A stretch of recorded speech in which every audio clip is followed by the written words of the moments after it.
Assalamu alaikum ɗaliba ko kuma ce ɗalibai, ya danganci wa ke kallo a daidai wannan lokaci. A wannan darasi na 10 za mu yi magana ne akan tsara filin aiki. Wato ya kamata a ce mun fara wannan abun tun daga farko, amma mun yi haka ne saboda akwai wasu abubuwan da suke tattare da shi wanda yana da kyau mu fara koyo kafin mu zo wannan sashin. Tamkar idan kana so ka fara gini ne, dole ne ka san filin ya fegin naka, girman fegin naka, sannan kuma ya kake so a gidan naka da kake so ka gina ta kalla. Shin kana so ta kalli gabar ne ko yamma, kudu ko arewa? To wannan shine ake kira orientation a nan wajen. Idan muka zo mu wato daga home muka gangaro page layout, za mu tarar da wani abu makamancin haka. Idan muka zo size, to dama idan kana kunna ta za ka tarar da ita a leta ne, sai ka danna A4. Wato A4 ita ce shahararriyar takardar nan da duk inda ka je ake photocopy za ka tarar da cewa A4 ne. Wasu ƙasashen ne suke moran wannan leta ɗin sosai, saboda haka yana da kyau ka zaɓa wa ita allon daidai abin da zai buga shi. Misali, idan ka saka leta sannan ita kuma printer da za ta buga ta babu wannan takardar leta sai A4, to akwai yanda ka iya canza yanayin yanda ka tsara rubutun taka. So saboda haka yana da kyau girman fefan ya dace da abin da za ta buga ta. Amma idan za ka tura kaman ba wuya a ce yanar gizo ne wanda ba za ka buga ba, in dai bayanin na nan a bayyane shikenan an gama magana. To bayan nan akwai abin da muke kira orientation. Ko da shike da muka canza wannan girman baka ga alaman ya canzu ba, amma kada ka damu, ya canzu. Bari mu rage girman allon namu nan, muka zo mu nan zoom. Idan muka ce muna son A5, to kaga ya kankance.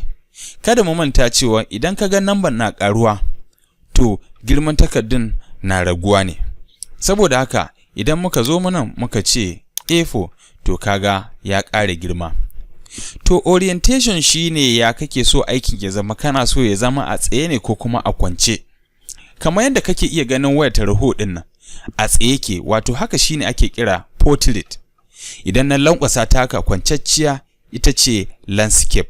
Saboda haka domin ka kwantar da ita fuskan ko kuma in ce allon taka ya zama wato landscape, sai ka zo ka nan inda aka ce orientation. Idan ka ce landscape, to kaga ya kwanta. Sannan kuma idan ka zo ka ce portrait, to kaga gashi nan a miƙe. Saboda haka bari koma nan wato 100, kamar yadda muke gani a nan wajen. To akwai abin da ake kira margin, wato kai wata kan iyaka, saboda rubutun da kake yi idan babu kan iyaka zai iya wuce gona da iri. Amma yanda ka daidaita margin din, wato iyakacin, wato misali a ce kai wata shinge ne da rubutu bare iya wuce kan iyaka ba. Amma bari yi domin ka gane, ko kuma bari bude wannan takardan ta bangon duniya wanda da mutuncin muke aiki a kanta.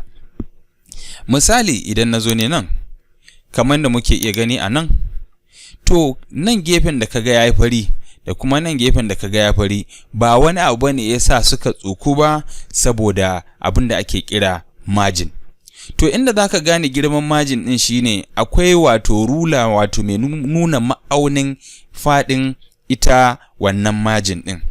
Idan muka zo mu nan sama nan zamu tarar da wani abu an ce view ruler. Da zaran mun danna zaka ga rulan ta fito, wato rubutu duk saurinta daga nan ba za ta wuce zuwa iyakacin inda kaga wannan kifiyan ba. To daidai ma'aunin kenan. To a layout kana da yancin ka ƙara ko ka rage. Misali idan muka zo mu nan, sai muka zo nan inda aka ce margin. To gashi nan an nuna mana cewa kowace dungu an ba da inci ɗaya a samu ɗan rata. Idan muka zo mu nan za mu ga ya ragu, da zaran muna danna za su ɗan daɗa buɗawa. Kaga ya matso nan, wato babu allowance sosai. Idan muka sake zuwa nan kuma sai muka ce wannan akwai daban-daban, ma'ana sama da ƙasa inci ɗaya ne, sannan kuma gefe da gefe 0.75 ne, wato ya kusa ɗaya amma bai cika ɗaya ba.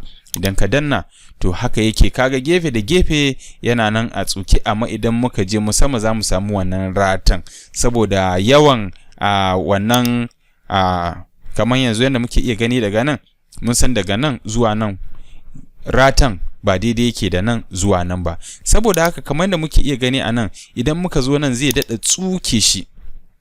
To ita Microsoft Word ta baka zaɓi ka jera abun yanda kake so, sannan kuma an bar maka zaɓi kai ka rubuta ya kake so ta kasance.